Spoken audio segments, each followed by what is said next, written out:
समोरचा माणूस धूसर दिसतोय. रात्री गाडी चालवताना दिव्यांचा प्रचंड झगमगाट होतोय.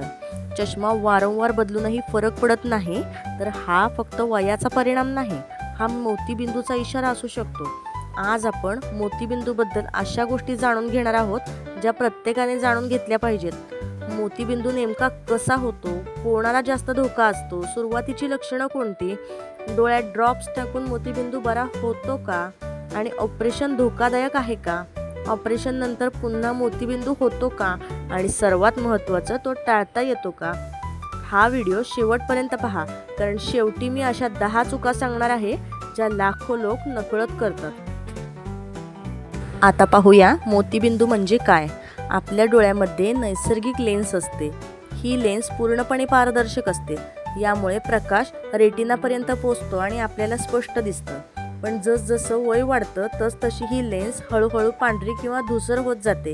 यालाच मोतीबिंदू म्हणतात. मोतीबिंदू म्हणजे डोळ्यावर पडदा येणे नव्हे, ती डोळ्याच्या आतल्या लेन्समध्ये होणारा बदल आहे.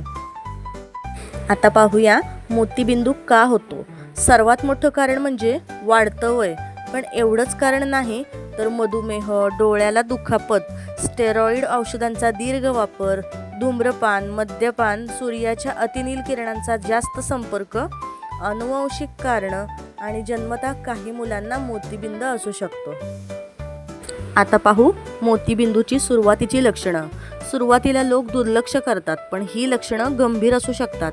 धूसर दिसणे, रंग फिके दिसणे, रात्री गाडी चालवताना त्रास, दिव्याभोवती वलय दिसणे, वारंवार चष्मा बदलावा लागणे, वाचताना त्रास, एकाच वस्तूच्या 2 प्रतिमा दिसणे, ही सुरुवातीची लक्षणे आहेत. मोतीबिंदू वाढत गेला तर काय करावे.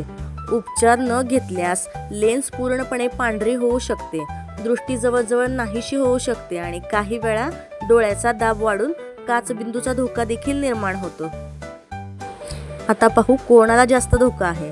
तर 60 वर्षावरील व्यक्ती, मधुमेह असलेले, धूम्रपान करणारे, स्टेरॉइड औषधं घेणारे, डोळ्याला दुखापत झालेली व्यक्ती आणि कुटुंबात इतिहास असलेले, अशांना मोतीबिंदूचा जास्त धोका होतो. आता पाहूया मोतीबिंदू आणि काचबिंदू यातील फरक. अनेक लोक गोंधळ करतात. मोतीबिंदूमध्ये लेन्स धूसर होते आणि काचबिंदूमध्ये डोळ्याचा दाब वाढून ऑप्टिक नर्वचं नुकसान होतं. दोन्ही पूर्णपणे वेगळे आजार आहेत. आता पाहू मोतीबिंदू ड्रॉप्सने बरा होतो का. आजपर्यंत कोणतेही आय ड्रॉप्स मोतीबिंदू पूर्णपणे नाहीसा करू शकत नाहीत. काही जाहिराती चुकीचे दावे करतात. वैज्ञानिकदृष्ट्या प्रभावी उपचार म्हणजे शस्त्रक्रिया. आता पाहू ऑपरेशन कधी करावं. पूर्वी मोतीबिंदू पूर्ण पिकल्यावर ऑपरेशन करायचे. आता तसं नाही. जेव्हा दृष्टीमुळे दैनंदिन कामामध्ये अडथळा येतो तेव्हाच ऑपरेशन करता येतं. ऑपरेशन कसं होतं. आजकाल आधुनिक तंत्रज्ञानामुळे भूल जवळजवळ लागत नाही आणि मोठा टाकाही लागत नाही. 15 ते 20 मिनिटात प्रक्रिया पूर्ण होते आणि त्याच दिवशी घरी जाता येतं. डॉक्टर धूसर लेन्स काढून कृत्रिम लेन्स बसवतात. आता पाहूया ऑपरेशन नंतर काय काळजी घ्यावी. डोळे चोळू नका. डॉक्टरांनी दिलेले ड्रॉप वेळेवर वापरा. धूळ टाळा. डोळ्यांवर जोर येईल अशी कामे काही दिवस टाळा आणि फॉलोअप चुकवू नका. ऑपरेशन नंतर पुन्हा मोतीबिंदू होतो का. बसवलेली कृत्रिम लेन्समुळे पुन्हा मोतीबिंदू होत नाही. मात्र काही रुग्णांमध्ये लेन्सच्या मागचा पडदा धूसर होऊ शकतो. तो लेझरने काही मिनिटात उपचार करता येतो. आता पाहूया मोतीबिंदू टाळण्यासाठी काय कराल. मधुमेह नियंत्रणात ठेवा. धूम्रपान सोडा. UV प्रोटेक्शन असलेला सनग्लास वापरा. हिरव्या भाज्या खा आणि डोळ्यांची नियमित तपासणी करा. तसेच स्टेरॉइड औषध स्वतःहून घेऊ नका. Myth versus fact. मोतीबिंदू औषधांनी बरा होतो हे चुकीचं आहे.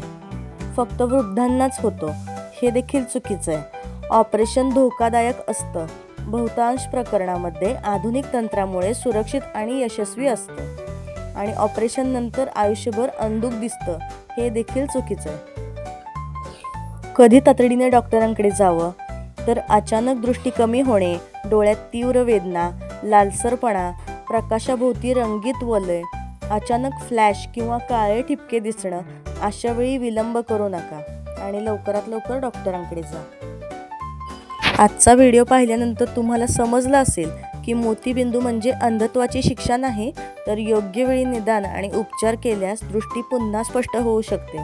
हा व्हिडिओ तुमच्या आईवडिलांना, आजी आजोबांना आणि 50 वर्षावरील प्रत्येक व्यक्तीला नक्की शेअर करा. कदाचित यामुळे एखाद्याची दृष्टी वाचू शकते.